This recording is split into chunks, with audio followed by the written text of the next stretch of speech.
I am ready to begin my landscape inspired by artist Aranyi. I have a round piece of color diffusion paper on which I will make the northern lights.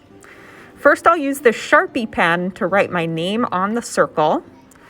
And then when I'm done with that, I'll set the pen aside for later.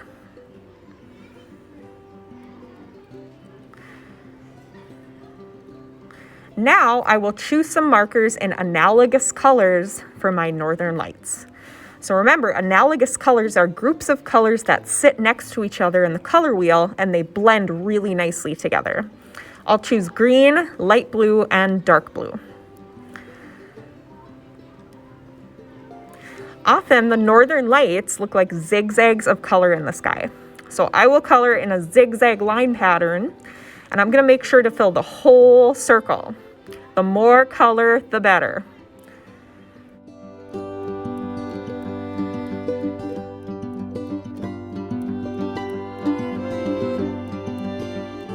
And then I'm also going to add some purple to the bottom here. It'll blend really nice with the blue. Once my circle is thoroughly colored, it's time to add some water. So I have a cup of water and a paintbrush. I will dip the brush in the water and dab or spread it gently over my paper circle. So this is color diffusion paper, and diffusion means kind of spreading around. So these colors are going to spread around and blend together really nicely once the water hits them. I need to make sure to get every little bit of the circle wet to maximize the color diffusing effect.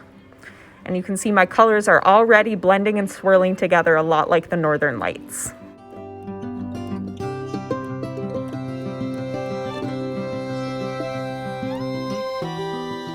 Okay, it's time to put this into the drying rack.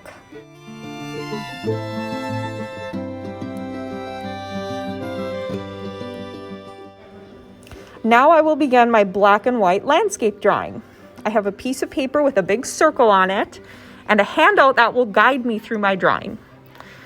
First, I'm going to write my name below the circle here before I forget. Now, step 1 on the handout says to draw a horizon line across the circle near the bottom. This is where the earth and the sky meet each other. Then it says to add a broken zigzag line for the foreground, middle ground, and background. So basically it's like a Z made out of dashed lines. The next step is to draw a mountain range behind the horizon line.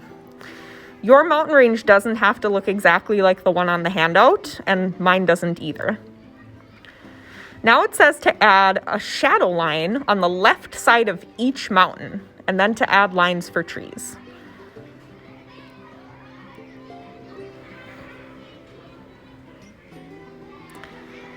So you can make as many trees as you want to, but remember, trees in the background should be small, then get bigger in the middle ground, and biggest in the foreground.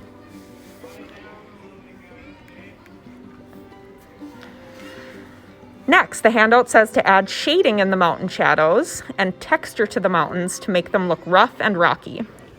I will show that texture by adding a bunch of little wavy lines to the surface of my mountains.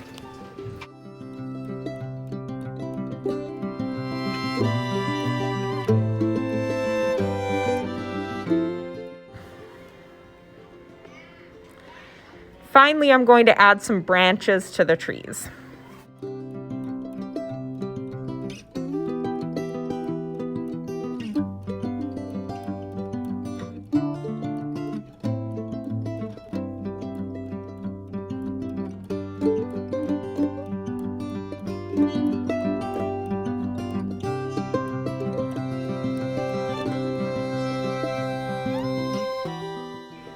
So that's all the handout says to do, but I'm going to add one extra detail. I'm going to add a little cabin in the background.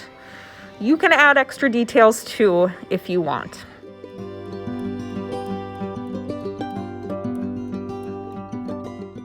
My landscape drawing is now done, and it has a foreground, a middle ground, a background, and a horizon line. Next time I will collage it onto my northern lights. My Northern Lights circle is dry, and I'm ready to collage my black and white landscape drawing on top of it. Putting the black and white drawing onto this colorful background will show contrast.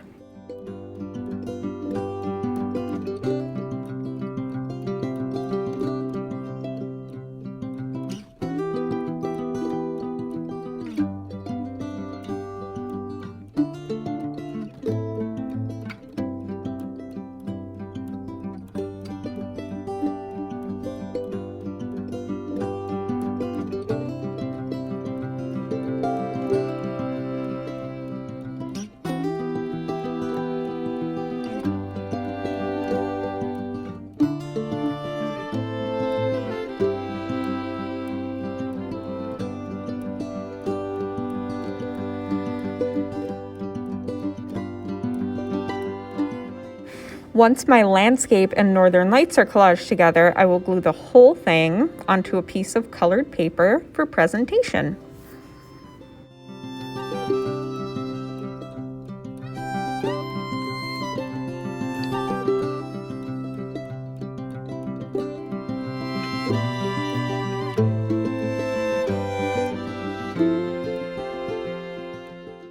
And finally, I'll use some metallic paint to add stars, snowflakes, and swirls of wind as a finishing touch.